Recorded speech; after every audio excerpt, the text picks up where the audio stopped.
और 11,000, 1,000, 10,000, 15,000, 25,000 लाख देना है, आप दे सकते हो। दोनों लाभ साथ में। पहला नंबर का कर्तव्य हमारी प्रवर्तन, 5वां नंबर का कर्तव्य चैत्य परिपाटी। दोनों का कर्तव्य आपकी राशि से सिद्ध हो जाएगा।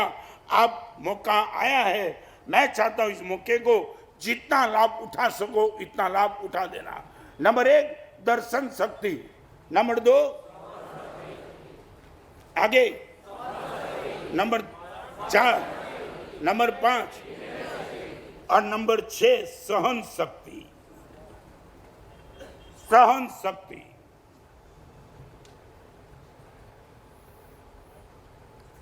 करीबन 7 दिन के पहले मैं जहां बैठा था, एक भाई मुझे मिलने के लिए आया था, आज वो शायद यहाँ नहीं होंगे। इसी बड़ौदा में माना साहब एक लड़के के पास में माना साहब टीचिंग के लिए जा रहा हूं। बड़ौदा की बात, मैंने मेरी जिंदगी में ऐसा प्रसंग नहीं सुना कि इतनी कमजोर अवस्था, अशांता वेदनी का उदय इतना तीव्र होता है। आज उसने बता दिया माना साहब 12वीं क्लास में वो लड़का पढ़ता है, डाइवोर्स है माँ बाप का, माँ अलग है, बेटा बाप के साथ रहता है। और बाप माना साहब वो बिजनेस के लिए नौकरी के लिए जाता है तो बेटे को माना साहब लॉक करके जाता है। और अभी बात मैं आपको कहना चाहता हूं, 12 साल की उम्र के बेटे को अभी तक माना साहब 250 फ्रैक्चर हो चुके हैं। कितने? और माना साहब वो स्थिति है, ऐसा जोर से मारो तो फ्रैक्चर हो जाता है। माना साहब वो लड़का ऐसे भी होता है तो फ्रैक्चर हो जाता है। माना साहब वो लड़का मुझे बोलता था कि सर इससे तो बेटर है कि मैं सुसाइड करके खत्म हो जाऊं।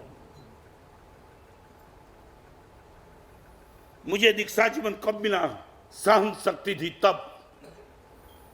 5 शक्ति मेरे पास कितनी भी पावरफुल थी, मगर गुरुदेव ने मुझे बता दिया था दीक्षा लेने के बाद विहार करना पड़ेगा, गर्मी ठंडी गोचरी पानी सब सहन करने की तेरी तैयारी है तो ही दीक्षा लेना। मैं आपको पूछना चाहता हूं, सच बोलो, ये गर्मी, ये सर्दी, ये बारिश, ये सहन करने की आपके पास यदि ताकत नहीं होती, मैं गारंटी के साथ कहता आप जिंदे नहीं रह सकते। बराबर ताकत है आपके पास शरीर की? हाँ कि ना? रह सकते हो भूखे?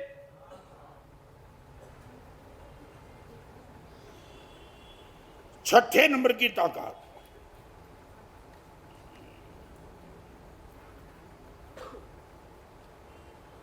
और एक 7वें नंबर की ताकत संवेदन शक्ति।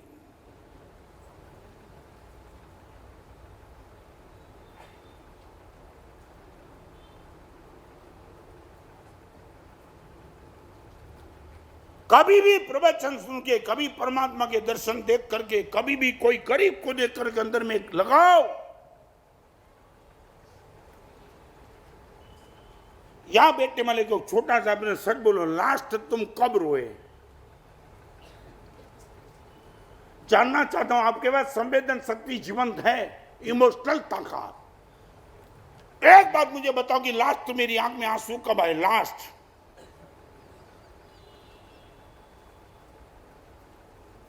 चलो एक और बात, कितने लोगों की मौत का समाचार सुनने के बाद अब आपकी चाय छोड़ सकते हो? 2,000, 3,000, 5,000 लाख, कितने लोगों की मौत?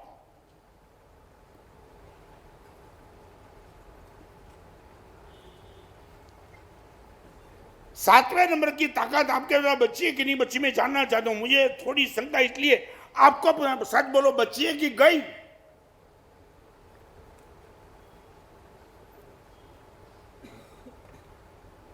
समझ में नहीं आता है।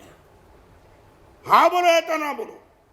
कभी भगवान को देख करके, कभी गुरुदेव को देख करके, किसी धर्मी को देख करके, किसी छोटी उम्र में चमत्कार करने वाले को देख करके दिल झुक जाता है। कमाल कमाल कर दिया यार।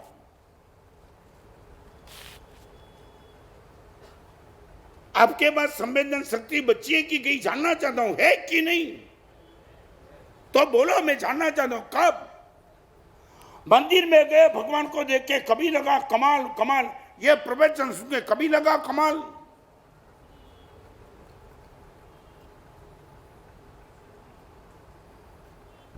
छह शक्ति के बाद 7वीं शक्ति शिखर की है। शिखर आपको आदमी बनाए रखने की ताकत 7वें नंबर की शक्ति में, मुझे साधु रखने की ताकत 7वें नंबर की शक्ति में।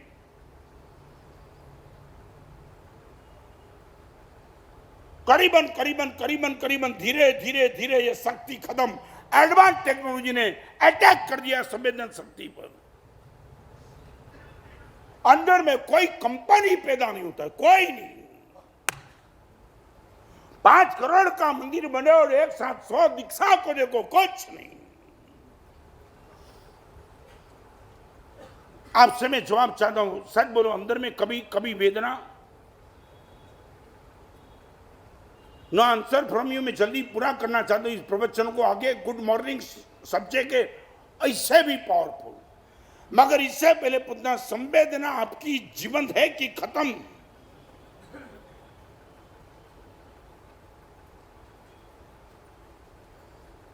एक छोटा सा प्रश्न,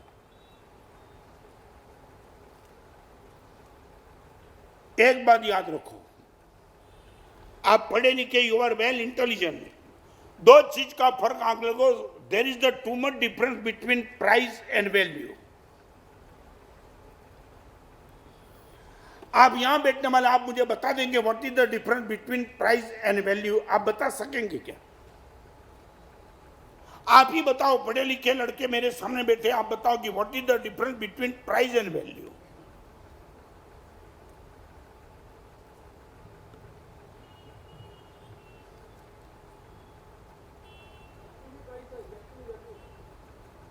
क्या हुआ? थोड़ा जोर से बोलो, मुझे मेरे तक पहुंचे। नहीं नहीं नहीं, वो वस्तु की प्राइस और व्यक्ति की वैल्यू नहीं नहीं नहीं।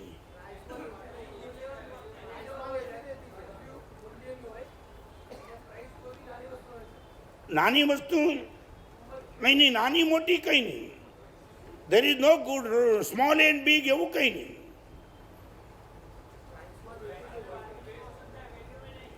क्या है? नहीं नहीं, वो भी नहीं।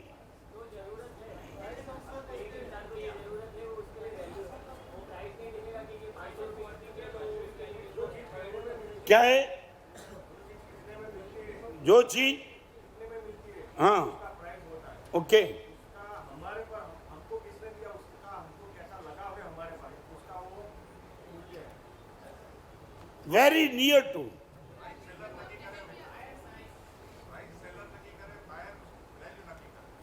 प्राइस कौन तय करेगा और वैल्यू मैं ही आपको बताऊं। तुम इतने अच्छे लड़के हो,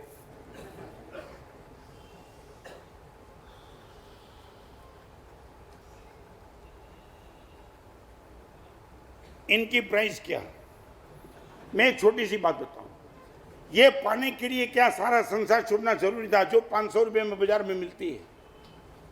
माँ बाप छोड़ दिया, लाखों करोड़ों रुपए छोड़ दे, शादी नहीं करने का, वास्ता का बलिदान, लोभ का बलिदान, संबंध का बलिदान, हर चीज।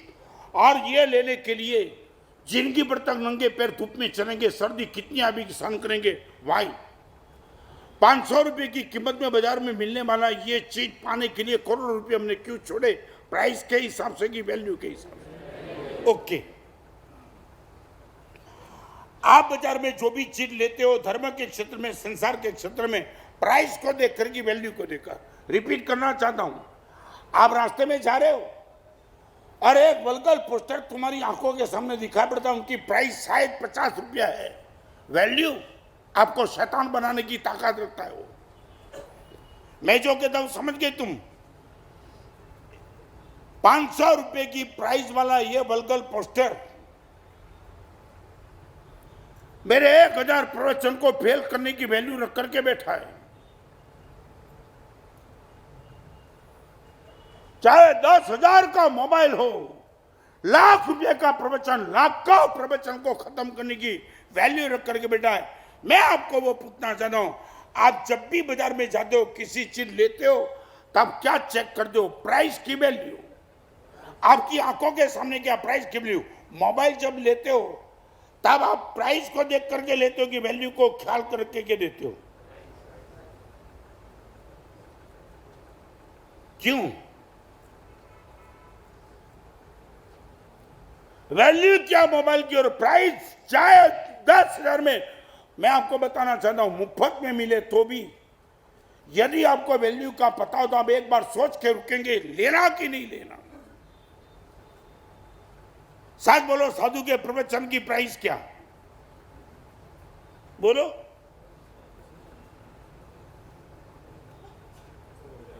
क्या प्राइस बोलता हूं? मेरी प्राइस क्या? मेरी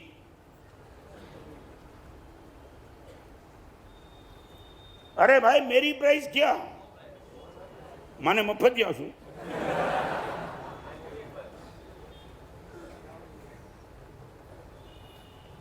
और ये ताकत, एक बात, 100 रुपए की चाबी आपकी गुम हो गई होगी ना, मगर वो 10,000 रुपए की ऐड देंगे, चाबी मिले तो ले जाना। अरे 100 रुपए की चाबी ले जा, बाजार में जितनी चाहिए नहीं मिली। वो बोलेगा नहीं, वैल्यू का मुझे पता है, 100 की चाबी सही जगह पे लगा दी, लाखों रुपए का ज्वेलरी वो खोल सकती है। माने 100 रुपए की प्राइस देखते नहीं है मगर वैल्यू देखते। माने इतना ही कहूंगा, मंदिर में जाओ, आपकी नजर में हमेशा क्या था हमारा सब, ये जब मंदिर देखते ना सीधा प्रश्न कितने का बना होगा? नहीं आता क्या? नहीं आता? आप नहीं पूछते हो क्या? सीधा पहला प्रश्न आपका क्या आता है? अरे कोई भी चीज, अच्छी चीज आपकी आंखों के सामने ही पहले नंबर में आपके आंख से ये आएगा, इनकी प्राइस क्या? मैं इतना ही कहूंगा, संवेदनशीलता इनकी प्राइस नहीं है, इनकी वैल्यू है। और यही 7वें नंबर की चीज की बात करके मैं प्रवचन को विराम देता हूं। इनके पहले एक बात करना चाहता हूं। एक दोषी थी, कुश्ती में जीत गई, दोषी नहीं, हां तो कोई भी जीत सकता है। और कभी कभी कभी कभी यंग जनरेशन और ये दोनों आमने सामने आते हैं। एक सीए वाला लड़का जल्दी पट गया, बहुत दर्शन शास्त्र का जान का, पट गया और उनको लगा मेरे माँ बाप को मैं दिखा दूं। कभी कभी है ना, सारी दुनिया को दिखाना, आपके माँ बाप के सामने दिखाने की बात मत करना। और एक लड़का था, उसको लगा मेरे माँ बाप को दिखा दूं मैं क्या पटकाया हूं, और दोपहर को 2 बजे आया और माता पिता बाहर बैठ करके गार्डन में एक टेबल पे कुछ खा रहे थे, प्लेट में पेंडा लेकर के। तुम्हारी बुद्धि लगा ना बराबर। वो लड़का और सीधा टेबल पे बैठ गया, मम्मी मालूम है मैं क्या पटकाया? पुराने जमाने की माँ, बेटा मालूम नहीं तू क्या पटकाया? जो भी पटकाया, अभी आया है नाश्ता कर ले, हम पेंडा खा रहे। मम्मी पहले बता दे मैं क्या पटकाया मालूम है, कैसा चमत्कार कर सकता हूं? माँ भोली भाली, उसने बोला कोई चमत्कार का मुझे पता नहीं, तुझे ठीक लगे वो कर। और वो लड़का मां की प्लेट से पेंडा उठाया, एक, और पिताजी के प्लेट में पेंडा था 2, और 1 + 2 = 3। मम्मी 3 हो गए। मां भी समझ नहीं पाई 3 हुए कैसे, कैसे हुआ? तो फिर उसने कहा मम्मी देख, 1 2, 1 + 2 = 3। अभी मां बेचारी समझ नहीं पाए कि इनका करना क्या। और इनके पापा बैठे थे शांति से, इन्होंने पापा आपका कोई ओपिनियन शांति रख, मेरा ओपिनियन जानने का प्रयास मत कर, आया है तो प्लेट में पेंडा देता हूं खा ले। नहीं नहीं पापा, उनको लगा पापा को भी हरा दूं। पापा बोले ना आपको क्या लग रहा है? पापा ने बोला जान दे यार, तेरे पापा का मगज मत बिगाड़, अभी आया है 3 साल के बाद। नहीं नहीं पापा, उनको लगा हमें हरा दूंगा। फिर भी मुझे पापा बता ना। पापा ने बोला बताओ क्या? और पापा ने थाली प्लेट खुद की प्लेट में पेंडा उठाया, 1। लड़के ने बोला वो तो मैं भी तो बोला, शांति रख, 1। फिर इनकी मां की प्लेट में पेंडा उठाया, 2। और अभी लड़के को बोला देख, 1 मैं खाता हूं, 2 तेरी मां खाएगी, तीसरा तू खा ले। लड़के ने बोला पापा अभी कभी कुछ नहीं बोलूंगा।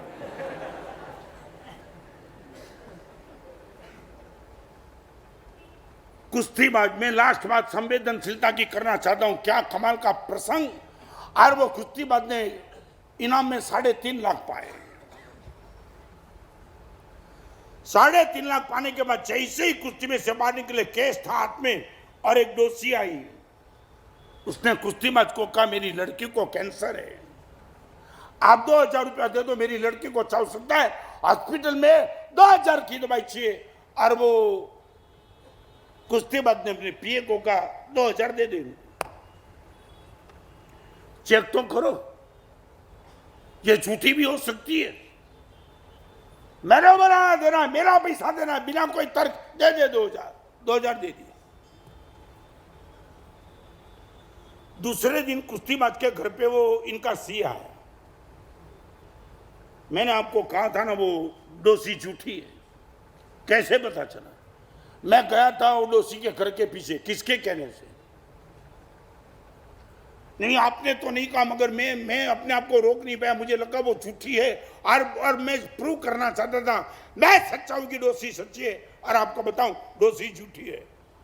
चेहरे पे मुस्कान ऐसी थी कुश्तीबाज के, क्या अनुभव क्या हुआ? और अभी सुनना संवेदनशीलता क्या हो सकती है। मैं गया और डोसी के घर पे जाकर के रुका, उनके घर में एक लड़की थी, मस्त 22 साल की लड़की मजे से काम कर रही थी। बाजू वाले को पूछा डोसी की किसी लड़की को कैंसर है क्या? एक ही तो लड़की है, और ये लड़की मजे से घूम रही है, कोई कैंसर वेंसर नहीं। किसने बोला? नहीं, मुझे कहीं से समाचार मिले, जानने के लिए आया था। तो पक्का बात, एक ही लड़की, नो कैंसर। अरे तू देख ले ना, घर में तेरे सामने है। कुश्तीबाज को वो बोलने लगा कि डोसी की लड़की को कैंसर है नहीं, वो झूठ बोल करके तुम्हें 5 से 2,000 रुपये लेगी, मैं तो पहले ही बोलता था। और अभी तुम सुनो वो कुश्तीबाज का वो जवाब क्या था। उसने इतना ही कहा, देख डोसी की लड़की को कैंसर नहीं, वो समाचार सुन करके वो डोसी झूठी थी ना, वो ठीक है अपने आप में झूठी होगी, मगर तूने जो समाचार दिए वो समाचार से मुझे बहुत आनंद आया। वो बोलता है बेवकूफ हो क्या, 2,000 रुपया झूठ बोल करके बोलेगी, इनकी मैं बात करना चाहता हूँ। और भी कुश्तीबाज का ये जवाब था। एक बात बताऊं, तू ये समाचार लाया होता कि डोसी की लड़की को कैंसर है, वो समाचार सुन के इतना आनंद नहीं आता जितना आनंद वो लड़की को कैंसर है ही नहीं वो सुन के आया। क्योंकि 2,000 रुपया मैंने इसलिए दिया था उनका कैंसर क्योर हो जाए, और बिना 2,000 का उपयोग किए बिना उनका कैंसर है ही नहीं, वो इससे भी अच्छा समाचार है। मैं ये कहना चाहता हूं, मैं बहुत राजी हूं। आंसुओं तू खबर जे इमोशनल संवेदनशीलता, और मैं आपसे बस इतना ही चाहता हूं, संवेदनशील बने रहो। ना मैंने कभी परमात्मा से मांगा था, ना कभी आपने मांगा था, जम के परमात्मा ने दे दिया। लास्ट एग्जाम्पल, राजा के बाद दासी आई, जूनियर दासी, और राजा को शाम होते होते 3-4 दासी, 3-4 नौकर राजा के पैर दबाते थे। और ये जूनियर दासी ने सीनियर दासी को ये प्रश्न, व्हाट नेक्स्ट, इनका जवाब मैं भी दे रहा हूं। एक प्रश्न का जवाब मैं चाहती हूं आपसे, क्या ये राजा आत्मा में आई सुबह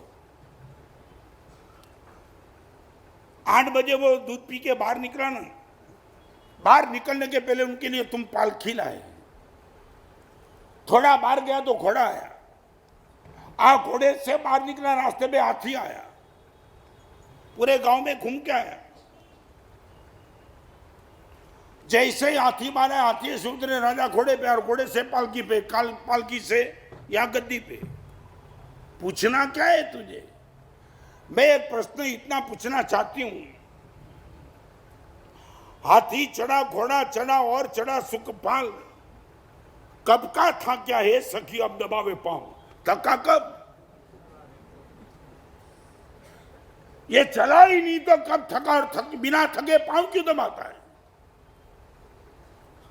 और यह प्रश्न था जूनियर दासी का, और सीनियर दासी ने एक अच्छा जवाब दिया, तेरी बात सही है। घोड़ा चढ़ा, हाथी चढ़ा और चढ़ा सुखपाल, कब का था क्या है सखी अब दबावे पांव। और इनका जवाब मैं देना चाहती हूं, भू सोया भू माने अगले जन्म में कहीं ना कहीं भू सोया, भूखा रहा,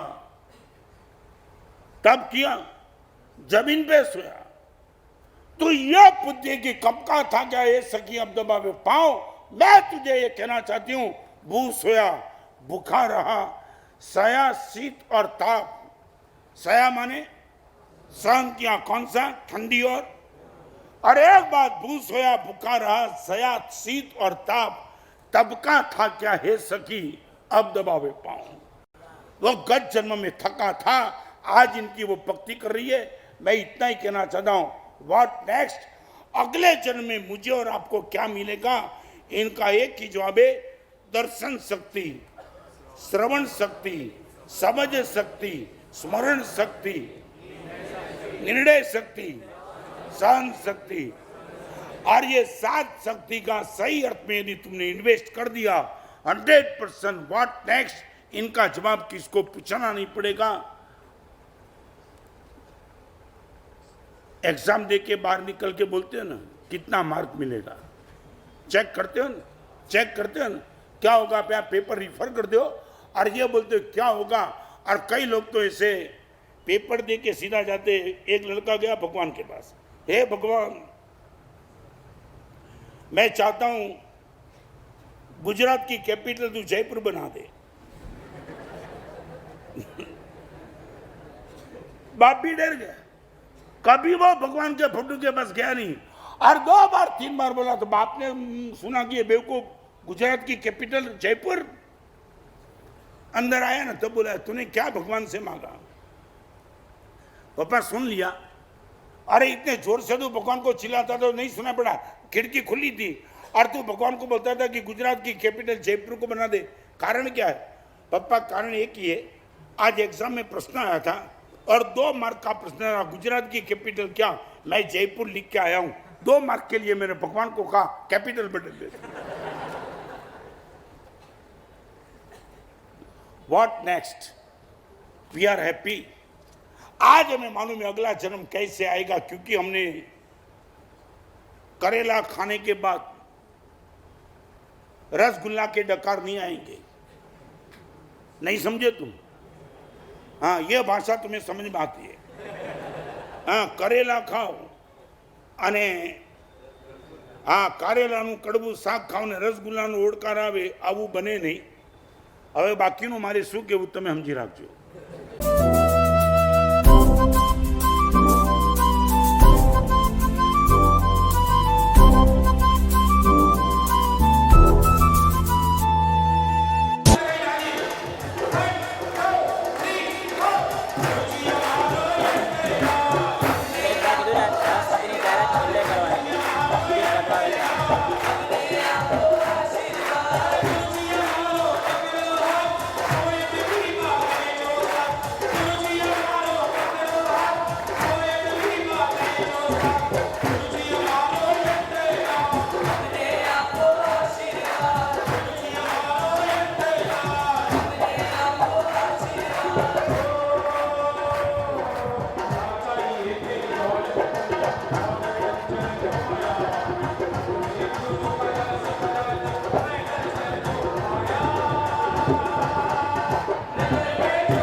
आदमी दुखी था।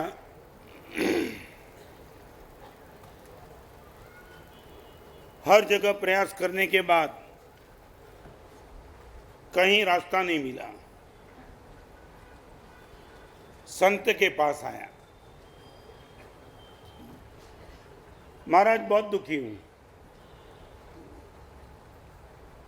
महाराज ने यह कहा कि तेरे दुख का समाधान मेरे हिसाब से अलग है,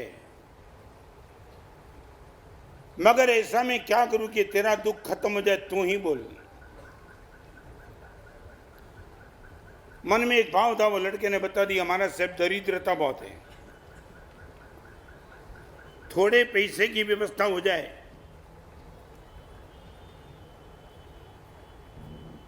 इस एग्जाम्पल में आगे जाने के पहले एक बहुत महत्वपूर्ण बात आपसे पूछना चाहता हूं। आपके जीवन में जो भी दुख है, उनका सॉल्यूशन आपके हिसाब से क्या हो सकता है? जो भी है आप 2 मिनट में मुझे बता दो, तो ताकि पता चले कि आपके सॉल्यूशन को लेकर और भगवान ने दिया हुआ सॉल्यूशन को लेकर के कहां डिफरेंस है। आपको पूछना चाहता हूं, आपके जीवन में जो भी क्षेत्र का जो भी दुख है, उनको दुख करने के लिए आप क्या मानते हो ये हो जाए? 100% दुख गया। क्या मांग? कौन सा? हर क्षेत्र का नहीं हो सकता, अलग अलग है। आज आपके मन का मैं समाधान करना चाहता हूं, ताकि पता चले कि महाराज साहब मैं जो सॉल्यूशन चाहता हूं वो होने के बाद सही अर्थ में दुख खत्म हो जाएगा। हम डिबेट करेंगे आज। महाराज साहब मेरा बेटा मेरी नहीं मानता, ये आपका दुख है। मेरे स्वास्थ्य में महाराज साहब ये कैंसर है, आपका दुख है। मेरा बिजनेस टूटा हुआ है महाराज साहब, पेमेंट नहीं आता है, आपका दुख है। जिन पर महाराज साहब मैंने भरोसा रखा, वो मेरा मित्र ने मुझे धोखा दे दिया है, आपका दुख है। और यही दुख का सॉल्यूशन आपके हिसाब से क्या है? You are well intelligent, I would like to answer from you. आप क्या मानते हो? एक बात नहीं नहीं नहीं नहीं, आप ये बोलते हैं महाराज साहब मेरे जीवन में से कैंसर शरीर में से खत्म हो जाए, मैं मस्त। तो मैं आपको पूरा सच बोलो, जिनके जीवन में कैंसर नहीं है सब मजे में है क्या? आप नहीं समझे मैं क्या कहना चाहता हूं। आप ये बोलते हैं कि महाराज साहब मेरा कैंसर यदि खत्म हो जाए, मुझे कोई शिकायत नहीं है, तो जिनके शरीर में कैंसर नहीं है उनको कोई शिकायत नहीं है क्या? आप ये बोलते हो महाराज साहब पेमेंट आ जाए तो मेरा जीवन सुगम, ये गारंटी?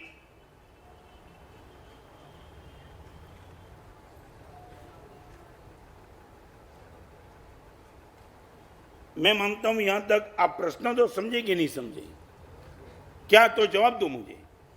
आपके जीवन में जो शिकायत है वो शिकायत को खत्म करने का आपके हिसाब से सॉल्यूशन क्या है? भगवान ने क्या सॉल्यूशन दिया है वो 5 बात आपको बताना चाहता हूं। This is the only solution, universal truth. Cancer में भी तेरे चेहरे पे मुस्कान बनी रहेगी, वो सॉल्यूशन। तेरा मित्र धोखा देगा तो भी तू मस्त रहेगा, ये सॉल्यूशन। बाजार में से पेमेंट डूबेगा तो भी तू तेरे चेहरे पे मुस्कान बनेगी, वो सॉल्यूशन। आप क्या सॉल्यूशन चाहते हो? टेम्पररी, परमानेंट, इंडिविजुअल की यूनिवर्सल? कई सॉल्यूशन इंडिविजुअल होते हैं, कई सॉल्यूशन यूनिवर्सल होते हैं।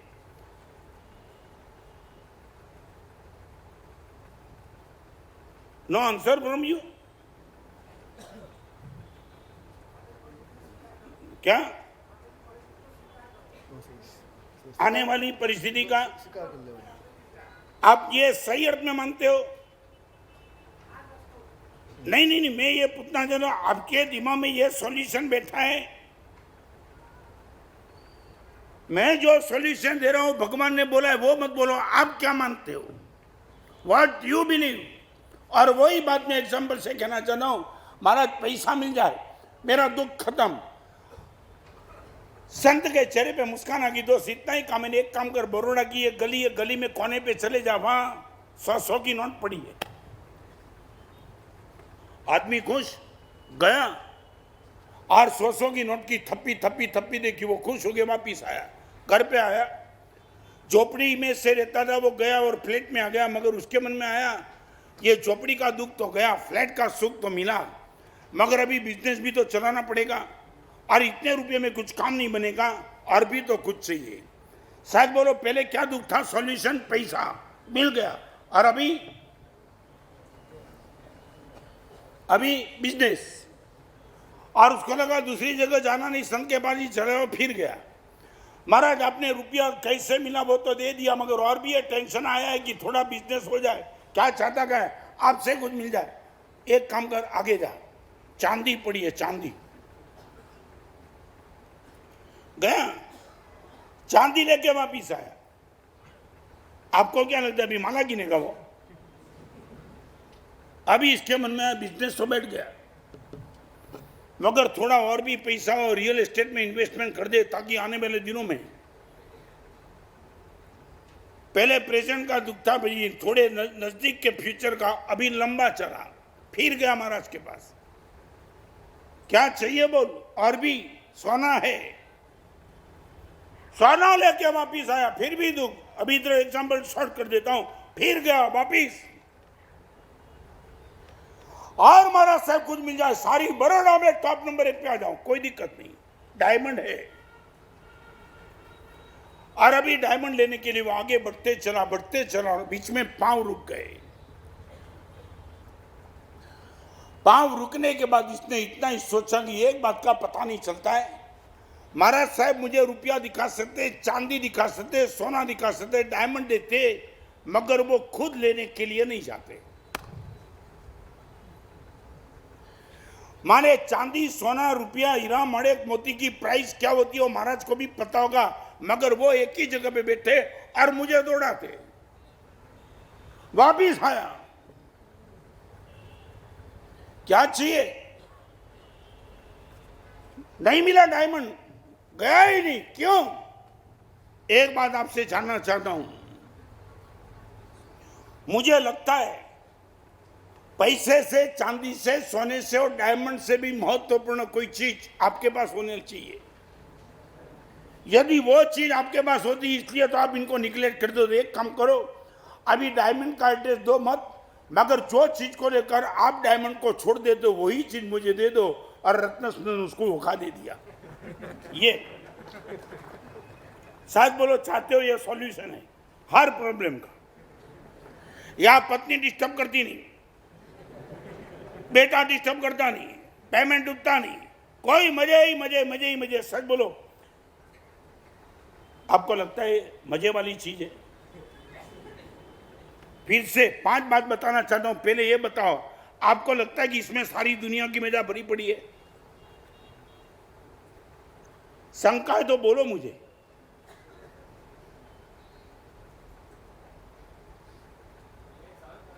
क्या है, क्या है? यहां तू जितना सहन करता है उससे तो यहां कुछ नहीं है। तुम लोग जितना सहन करते हो, कितना ओ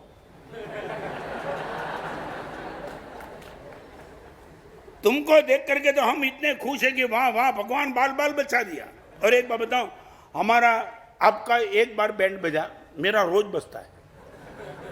कहीं भी जाता हो हमारा साहब बैंड बाजे के साथ, कहीं भी जाता हो बैंड बाजे के साथ, तुम्हारा एक बार बजा, और कोई दुर्भाग्य होगा इनका 2 बार बजेगा।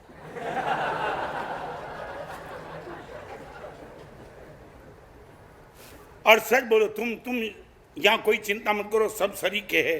सच बताओ, अभी तो मुझे आगे जाना है, मगर पूछ लूं, तुमने जो शादी की वो दुखी थे सुखी बनने के लिए की, या सुखी थे और फिर सुखी बनने के लिए की?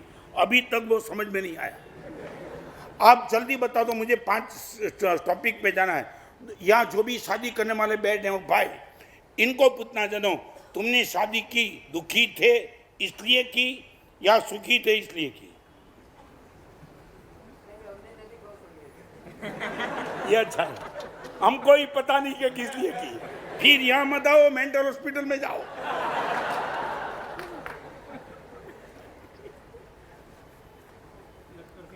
क्या है?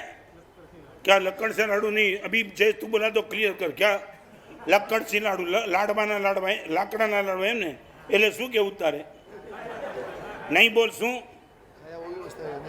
ખાયા એ પણ અને નહીં ખાયા અમે પસ્તાઈએ છીએ એમ ઓકાત છે તારી?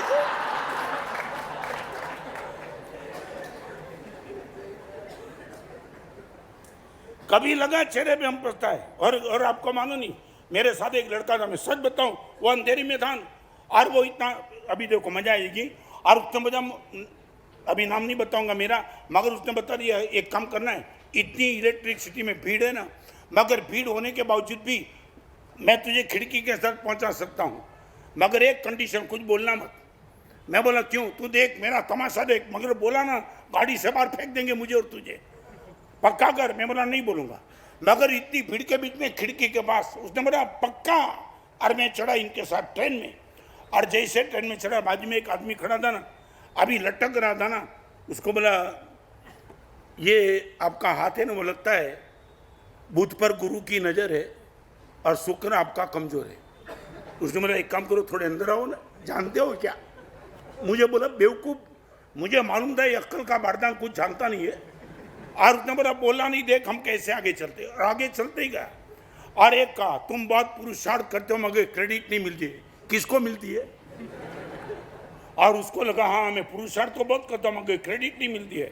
और वो आगे, और रास्ता बनते चला, खिड़की तक पहुंचने के लिए हम करीब आ गए। मैं हैरान, मैं बोला ये बिल्कुल जानता नहीं है, और ऐसे ही, और सबकी बात सही पड़ती है।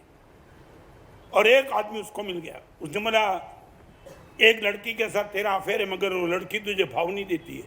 उसने बोला बात सही है। मैंने बोला ये इतना जोखम बड़ा उठा दिया आदमी। अरे मेरी धड़कन बढ़ गई, मैं बोला मारेगा नहीं।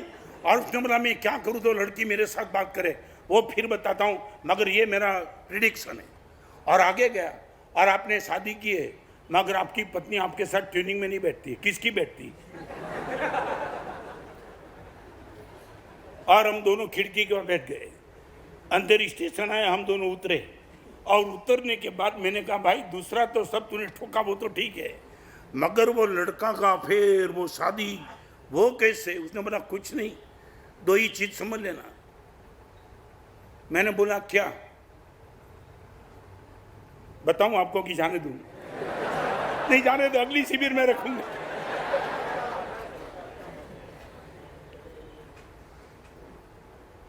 मैंने बोला उसको ये तुझे कैसा बता दे? उसने मतलब पता लगाने की जरूर नहीं है, जिनका चेहरा मुरझा हुआ होता है उनको लगा ना शादी हुआ होगा, वो रोता हुआ था इसलिए बोल दिया। और वो जो थोड़े जोश में सा समझ गया कि ये थोड़े अफेयर में होगा, जमता नहीं है मगर है अभी जोश, शादी करेगा तब पता चलेगा, जोश नहीं करेगा।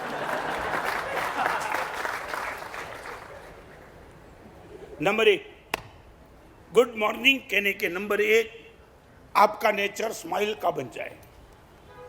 Number 1 smiling nature, no face nature. Smile मरे स्वीकार भाव।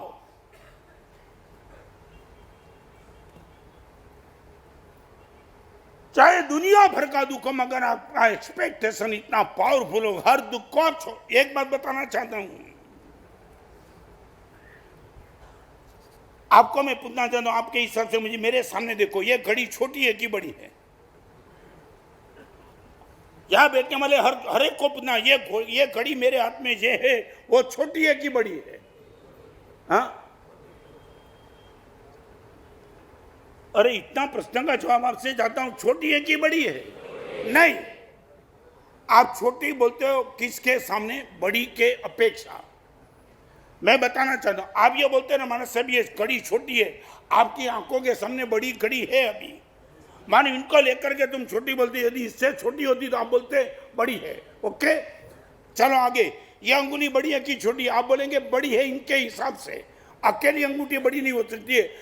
तो मैं आपको अपना सच बोला, आपका कोई भी दुख बड़ा है कि छोटा है? आपको मैं रात दिखाना चाहता हूं स्माइलिंग फेस कैसे आ जाए। सीधा जवाब, कोई भी दुख आपका चाहे किसी भी कैटेगरी का हो, बड़ा है कि छोटा है?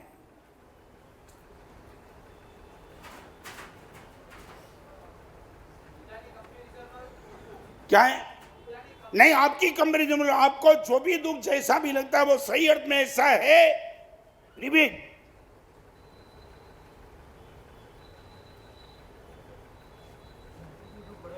क्या है?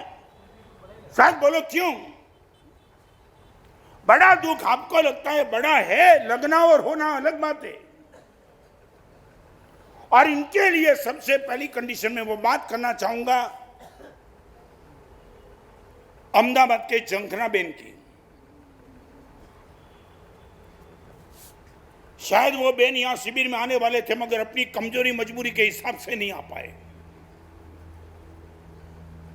अहमदाबाद में 2000 की साल में मैं उनको देखने के लिए वीएस हॉस्पिटल में गया था जब कच्छ का भूकंप आया था 2000 की साल में 2001। लड़के ने मुझे बता दिया माना साहब एक बहन को देखने के लिए आप आ जाओ, आपको देखेगा कि दुख क्या हो सकता है और दुख को झेलने की ताकत क्या हो सकती है। मैं गया था वीएस हॉस्पिटल में जनरल वार्ड में। झंखना बेन वहां बैठे थे, सोए हुए थे, लेटे हुए थे, शरीर पे चद्दर थी और बताने वाले बता दिया हमारा साहब ये भूकंप में डिस्टर्ब, आप इनके ही मुंह से इनकी कथा सुनो। और मैंने बोला झंखना बेन आप ही बताएंगे कि क्या हुआ था। हमारा साहब तो मैं अहमदाबाद में रहने वाली, भूकंप आया और मकान गिरने के करीब आया, नीचे दौड़ी महाराज साहब और नीचे जाने के बाद पता चला मेरा बेटा तो ऊपर रह गया है। मां महाराज साहब बेटे को लेने के लिए नीचे से फिर ऊपर गई। ये आपके सामने बैठा हुआ ये मेरा बेटा है, खड़ा है वो। मैंने बोला क्या क्या क्या किया? महाराज साहब बेटे को बचाने के ख्याल में गई मगर ये मकान तो हिलता था, लगा कि गया गया गया, मैं भी जाऊंगी बेटा जाएगा, मैं जाऊंगी तो चलेगा। महाराज साहब बेटे को दूसरी मंजिल से ऊपर से फेंका और ये बेटा महाराज साहब ना मालूम महाराज साहब नीचे वो मकान के में जो लोग थे, लोगों ने बेटे को झेल लिया, बेटा बच गया। मेरी आंखों के सामने महाराज साहब मकान गिरा, मैं भी गिरी, मेरे सास, मेरा ससुर और मेरे पति तीनों मेरी आंखों के सामने गए और मैं अंदर गई। महाराज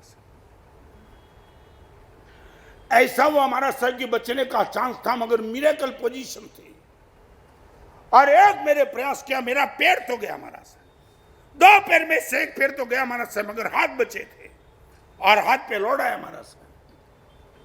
मैं तभी बच सकती थी, मेरा हाथ वो लोड से निकल जाए तो मैंने महाराज साहब लश्कर का जवान वहां घूम रहा था। मैंने उनको कहा दोस्त ये हाथ काट दे मेरा, मैं बचना चाहती, मरना नहीं चाहती, मेरे बेटे के लिए हाथ काट दे। बेन मैं हाथ नहीं काट सकता, कानून ना बोलता है हाथ में आपका काट दूं और मेरे पे कोई अपराध एफआईआर हो जाए तो मैं नहीं कर सकता हूं। महाराज साहब मैंने जवान को कहा तेरी तलवार तू मुझे दे सकता है क्या? और महाराज साहब जवान के हाथ से मैंने तलवार ली, 2 हाथ ऐसे खुलने थे, लॉर्ड था पीछे, जितनी ताकत थी वो ताकत लगा के मेरा हाथ मैंने खुद ने काट लिया और महाराज साहब वापिस आई। ये एक पैर कट गया कॉन्ट्रास्ट, एक हाथ कट गया। लंबी कथा में आज शॉर्ट में बताना चाहता हूं, महाराज साहब वीएस में दाखिल हुई हूं, अब तक 17 ऑपरेशन हो गए, 17। महाराज साहब वेदना सब कुछ है, आंखों के सामने पति, ससुर और सास तीनों गए, बेटा बच्चा, बेटे को मैंने फेंका था और नीचे जाने के बाद पता चला बेटा बच तो गया है, मैं बच गई, हाथ कटे, पैर कटे। और भी डॉक्टर बोलते कि झंखना बेन लगता है कि आपकी पोजीशन को देखकर और भी करीबन 10 ऑपरेशन और भी तो कराने पड़ेंगे। या बैठने वालों को पूछना चाहता हूं किसी के जीवन में ऐसा दुख हो तो मुझे बता देना।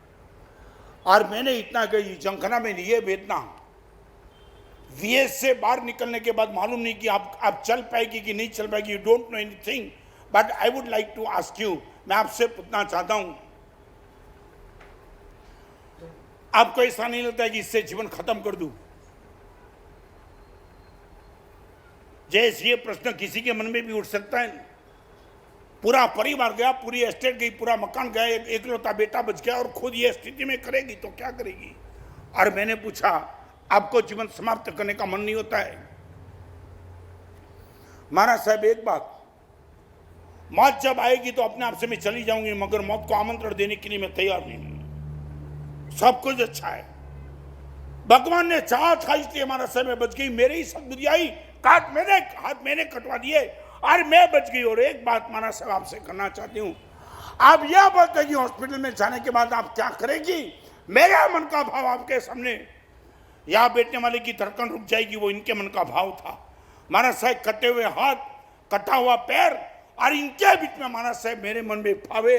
आज आप आचार्य बनकर के महाराज साहब मेरे पास आए हो और ये मंगली सुने आपने।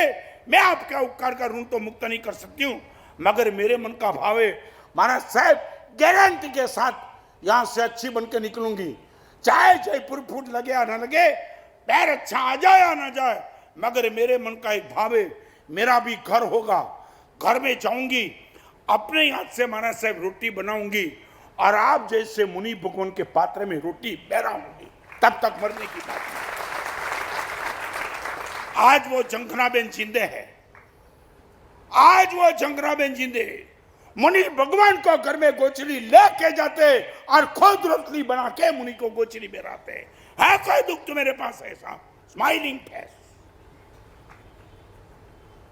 Good morning. आप मुझे बताओ, एक बात फिर से रिपीट करना चाहता हूं, जीवन का तरीका दिखाना चाहता हूं। घटना आपके बस में नहीं है, अर्थघटन आपके बस में है। रिपीट, घटना અહીંયા બેઠેલા લખો તો લખી નાખો, ઘટના તમારા હાથમાં નથી, અર્થઘટન તમારા હાથમાં છે। अर्थघटन दैट मीन्स इंग्लिश में क्या बोलते हैं? इंटरप्रिटेशन। अर्थघटन माने इंटरप्रिटेशन। आप परिस्थिति को बदल नहीं पाएंगे, मगर व्हाट यू विश, आप जो चाहते हो वो अर्थघटन तो आप कर सकते हो। और ये जंखनाबेन का अर्थघटन ये था, भगवान ने मुझे बचा लिया है, कोई अच्छा कार्य करने के लिए बची हूं, कोई चिंता मत करो। मैं आपसे पूछना चाहता हूं, दुख में स्वीकार भाव आपके पास है क्या? This is the smiling face.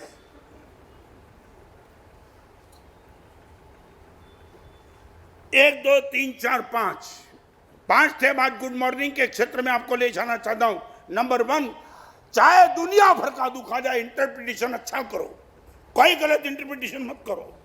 आपको क्या लगता है? मेरे सिर में भी दुख है, आपके सिर में भी दुख है, दुख रहेगा रहेगा रहेगा। कोई साधु बने तो भी रहेगा है।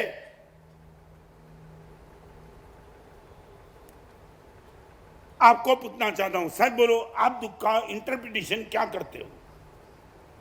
आपके जिनमें जो भी दुख है वो बड़ा होता नहीं है, आप बड़ा करते हो, और छोटा होता नहीं है, छोटा आप करते हो। पहले ये पक्का कर लो, कोई भी दुख बड़ा नहीं, कोई भी दुख छोटा नहीं, आपका मन बड़ा और छोटा कर सकता है। ये मानने के लिए तैयार तुम? हाँ कि ना? सौराष्ट्र का एक लड़का एग्जाम का रिजल्ट था, इनके शाम को उनके मित्र ने कान में एक बात डाल दी, यार may be possible you can be fail. लड़का हमेशा के लिए 90 अब जा रहा था। और एक बात यहां बताना चाहता हूं, पेट में गया हुआ जहर से भी भयंकर कान में गया हुआ जहर है। पेट में यदि जहर गया एक जीवन खत्म कर देगा, कान में जहर गया पूरा परिवार खत्म हो जाएगा। रामायण का सर्जन कैकेयी के कान में मंथरा ने डाला हुआ जहर था और कैकेयी ने स्वीकार कर दिया वो जहर का। आपका बेटा होने के बाद भी राम गद्दी पे बैठ सकते कैसे? और रामायण का सर्जन हो गया। आपके कान में डालने वाले शब्दों को चेक करके डालना, सभी को हाँ मत बोल देना।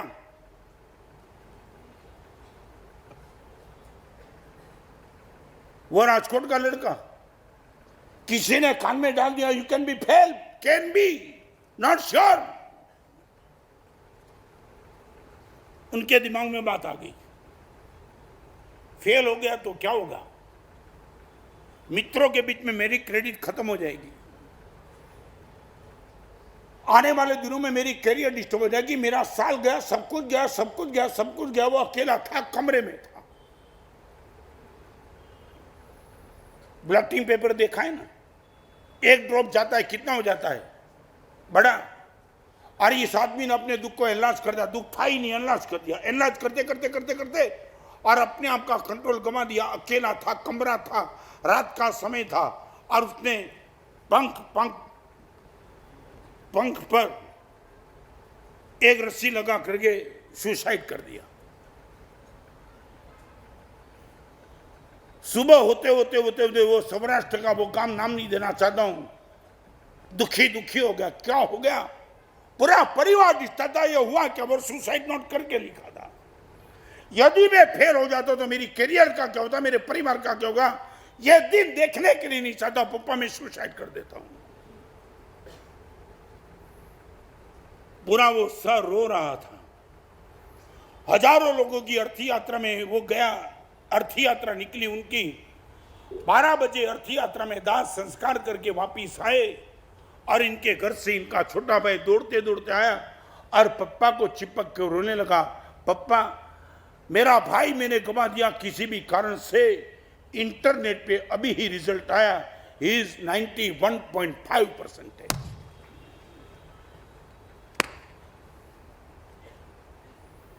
शायद बोलो दुख था कि दुख क्रिएट किया था। आज आपको पूछना चाहता हूं, you are ready to expect? चाहे दुनिया भर का दुख हो, हमारा सब अर्थघटन हम अपने हिसाब से करेंगे। सारी दुनिया बोलेगी तेरा जीवन खलास, इंटरप्रिटेशन मेरे हाथ में। मैं नहीं, आपको पूछना चाहता हूं, सच बोलो, व्हाट इज योर इंटरप्रिटेशन? यहां बैठने वाले माता और बहनों सबको मैं सच बोलो, जीवन में दुख है क्या? आप बोलो है कि नहीं है? भाई दुख है कि नहीं? क्या हुआ? नहीं जानना चाहते हो है कि नहीं? छोटा कि बड़ा?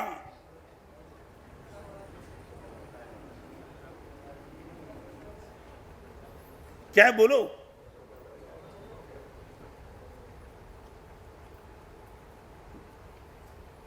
चलो आगे। मैं आपसे बस इतना ही कहना हूं, दुख को एनलार्ज करने का पाप मत करो। आपका कोई दुख जंगना बेन से बड़ा हो नहीं सकता है। ये कटे हुए हाथ और पैर के बीच में स्माइलिंग फेस बना के मेरे जैसे को चैलेंज करना, यह कोई मामूली बात नहीं थी। क्या रोते हो इतना दुख को?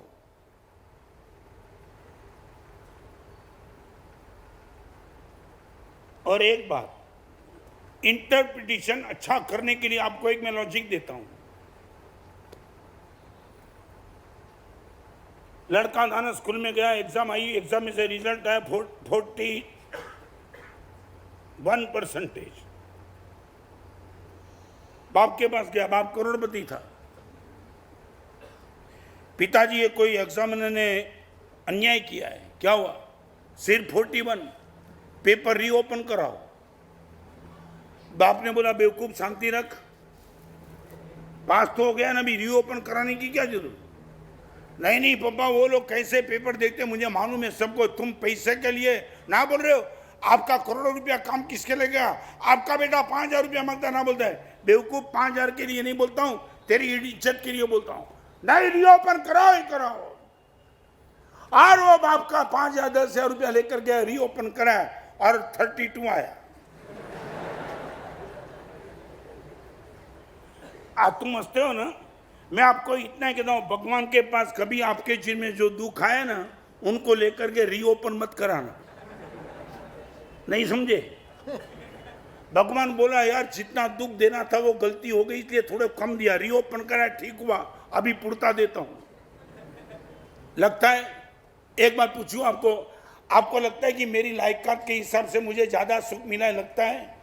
आपकी औकात के हिसाब से आपको ज्यादा सुख मिला है? लगता है? आपकी नालायकता के हिसाब से दुख बहुत कम मिले, वो भी लगता है?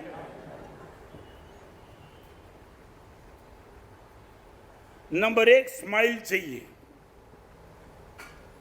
नंबर 2, कहीं भी गलती हुई तो सॉरी करने की ताकत चाहिए। सॉरी, माफ करो। शायद बोलो यह तैयारी है कि नहीं, जीवन में मेरी भी गलती हो, तुम्हारी भी होती है, यू आर रेडी फॉर टे सॉरी?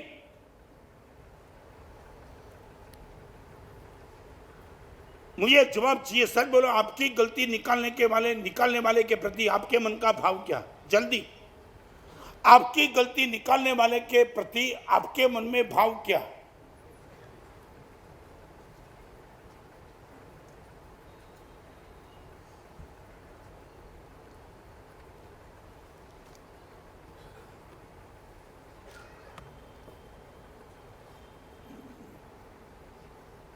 बड़ौदा की यंग जनरेशन को अभी तक समझ नहीं पाया।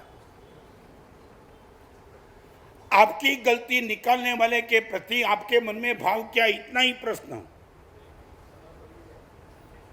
क्या हुआ? संबंध। आपकी गलती निकालने वाले के प्रति आपका संबंध क्यों? नहीं जानना चाहता हूं। आप ये चाहते हो कि जीवन में मेरी गलती किसी को निकालनी नहीं चाहिए, ये चाहते हो? क्या हुआ? क्या है? सच बोलो, तुम बहुत मर्द के बच्चे हो तो गलती निकालने वाले के प्रति द्वेष कर दो। गलती करना ही बंद करो ना।